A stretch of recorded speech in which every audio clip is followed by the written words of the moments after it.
MindFitness Doctor, medicine for your body, mind and soul, mindfulness-based yoga, coaching and therapy. But I just thought that I would start by the poem that we read yesterday. It's about how we are letting go to let it be, and today is the art of letting it be and mindfulness. So she just let it go. There was no one around when it happened. There was no applause or congratulations. No one thanked her or praised her. No one noticed a thing. Like a leaf falling from a tree, she just let go. There was no effort. There was no struggle. It wasn't good and it wasn't bad. It was what it was, and it is just that. And in the space of letting go, she let it all be. A small smile came over her face. A light breeze blew through her, and the sun and the moon shone forevermore. And so yesterday we were talking about the first principle of Yin Yoga and how we come to our edge. And so we have that zone of finding our comfort and our discomfort when we're pushing ourselves a little bit to feel uncomfortable, and then recognizing when we're pushing ourselves into and striving into overwhelm, and then perhaps using some of those strategies to let go of the overwhelm, so and lean into our edge with kindness. So we can use self-compassion, we can use our breath, we can defuse from our thoughts. So we talked about all about that yesterday. And the reason that we come back and we play our edge is so that we can come to the next principle of Yin Yoga, which is resolving to be still. So a lot of the time, physically, when we're in our position, but also when we're off the mat emotionally and mentally, we move, we keep ourselves busy. So we move in a position to avoid the discomfort. We're moving because we're wanting to avoid the discomfort, but also because we're craving some ease and peace. And so that's the nature of humans. We avoid things or we crave things. We crave after good feelings and we avoid bad feelings. So what we're doing in our stillness, in our resolving to be still, is to find our comfort in our discomfort and let it be. So just to be mindful of it. So we use an acronym called SOAR, which I introduced in Mindful Yin Yoga this morning, and talked about a bird. So we have a bird soaring through the air, and the Buddha said that we're needing the one wing of insight and the other wing of compassion. In mindfulness, the bird soaring is the way that we can hold both. So, yeah, so I use the principles of acceptance and commitment therapy, as well as some of this Yin Yoga to come to this acronym. So the principles of acceptance and commitment, it's like a hexagon. You move around the hexagon. It has different components. And we've covered two of the components. We've covered values and committed action, which when we set our sankalpa for this practice, for the 3-day stress reset, and we talked about how we are so fused to our thoughts, how we live up in our head, and we're actually really fused with our thoughts. But what we're needing to do is to create some space, putting down our thoughts so that we can live a full life. And we talked about some of those strategies yesterday. And so the R of SOAR is that, but I'll go through the next part now. So the first part of the model is present moment awareness. And so we use our senses to come into the present. And so one of our senses is that sensation of the stretch that we feel in yin yoga, or the sensations of us breathing. It's such a good anchor into the present moment because we always have our breath and we can always feel the sensations, whether it's at our nose or in our chest or in our tummy. We always got that. But we can also use our other senses. So we can use our hearing. So I really love listening to birdsong around me in the native bush, or the lapping of the waves on the beach, or the wind at the moment, the rain on the roof. It's a really good way of bringing us into the present moment. And then, so you think about your ears, you think about your mouth, the sense of taste, really stopping to become aware of taste, mindfully eating our food or drinking our drink, and becoming aware of the fullness. There's a lot of mindfulness exercises that get people to eat a chocolate really slowly or a raisin and really, really savor that. And then there's a sense of smell. It's quite a passionate one for a lot of people. I love the smell of lavender. This lavender is getting a bit past it now, but still that smell of lavender can really ground you and bring you into the present moment. That's why people use essential oils and burners, finding what it is for you that brings you into the present moment. And then we have our senses, our sense of sight. And that can be also a really useful thing, like if you're in the hustle and bustle of your everyday living, that you can just stop, breathe and say, what are 3 things I can see right now? Or what are 3 yellow things I can see right now? So that is, and that's a strategy you can also use with your children. All of these things, if you've got children, there's things that you can use to help them come into the present moment. So that's the S of SOAR that we go through in the Mindful Yin Yoga. And you can also use SOAR in your everyday life. You don't have to just use it in yoga. And so then by coming into the present, so if you're thinking about, I talked about the garden of our mind, if you're thinking about how you are looking at your garden, so you come into the present to look at your garden, and then you don't get stuck into your garden straight away. You just observe the garden for all its glory. So you observe what arises. So in our garden of our mind, we observe sensations, we observe emotions, we observe thoughts. So in the Yin Yoga class, we discussed about how we can observe the sensations of the stretch.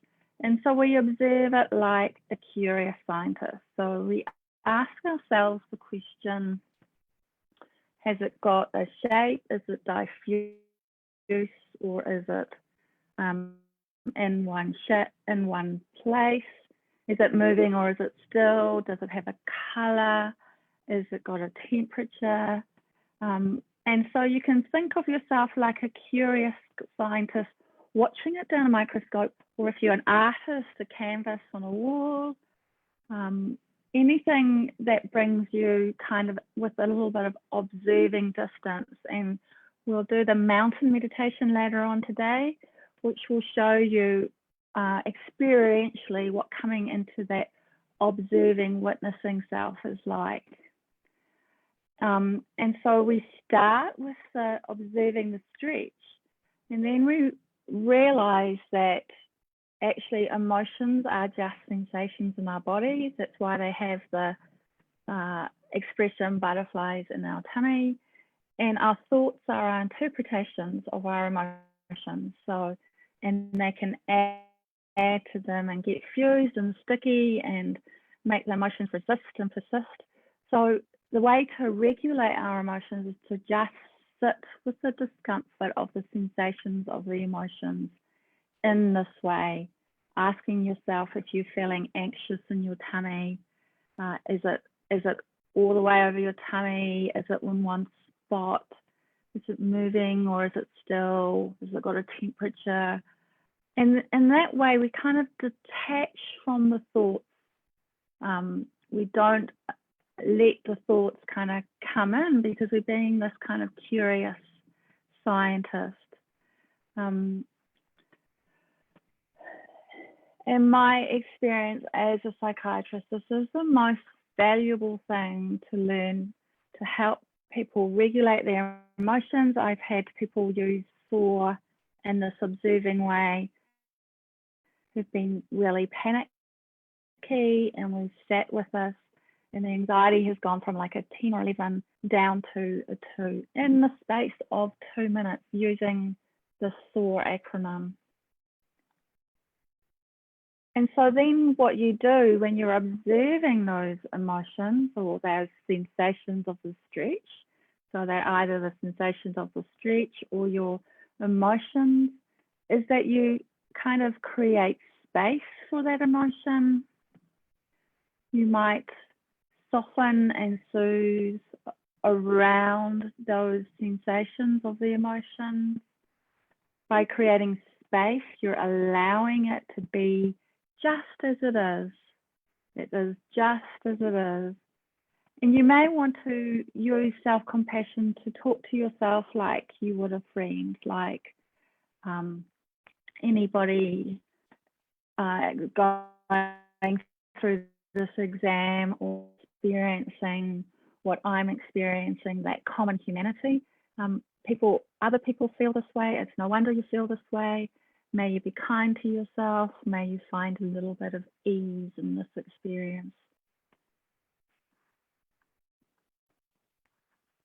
And then what we do is we do that kind of releasing the thoughts and the judgments that we talked about yesterday. We talked about how our thoughts are normally right up here. Our hands are our thoughts. They're right in front of us. We really fuse to the thoughts. They're going round and round and round and round and round our heads. So what we can do is to try and create space for some of those thoughts by diffusing from that fusion called cognitive diffusion. And there was a few strategies that I offered before: placing thoughts in a balloon, leads down a stream, saying things like, I notice that I'm having a thought, that just creates that space. If you're feeling like your thoughts and judgments are really starting to amp up that emotion, so you're getting onto that train. So we talked about the train metaphor yesterday as well, about how our thoughts come past us in trains. You never get rid of thoughts. They're always there. Our brain is so good at being a thought factory, but we can create that distance.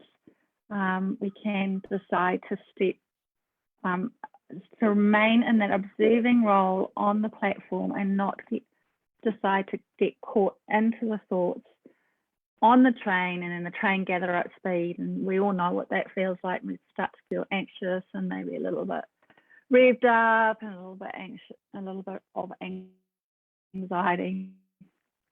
And And if we notice that, just being kind to ourselves and taking a breath and trying to step back off that train of thoughts.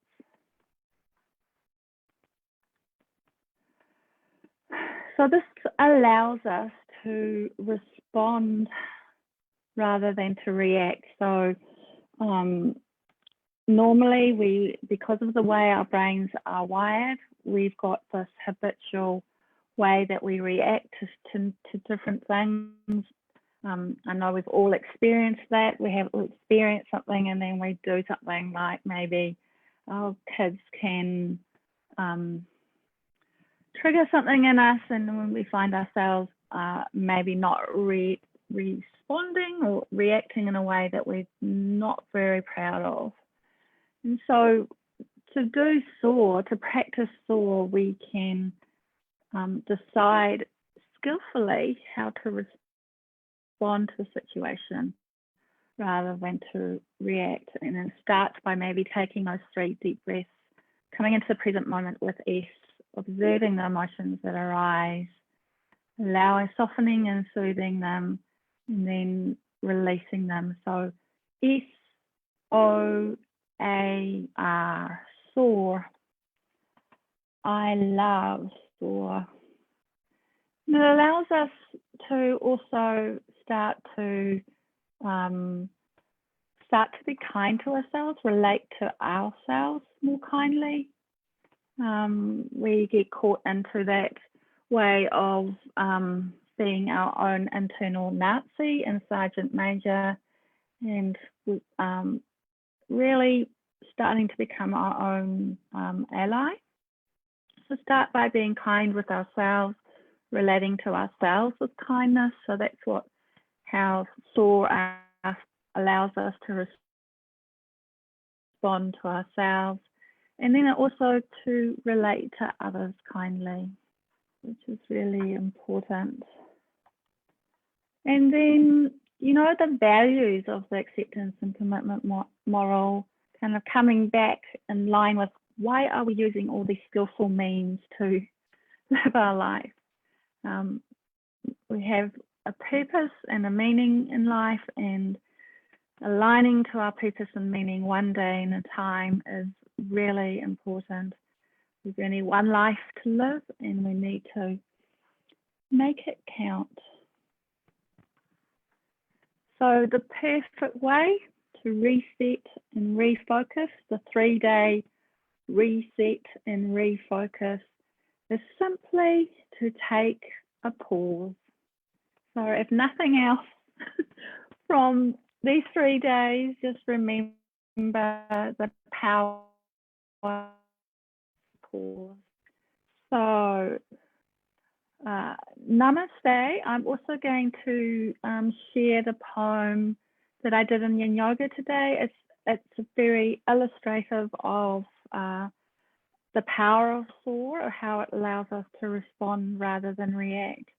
And it's called Holes in Our Pavement. Very powerful. So yeah, I'll stop the share. I think, let's see if there's anybody on Facebook. No, let's stop being live stream. I had it all sorted this morning, but this afternoon not so much so. Can't find Facebook now. So if you're there watching me on Facebook, I'll go and check the comments straight afterwards, see if there's anybody there.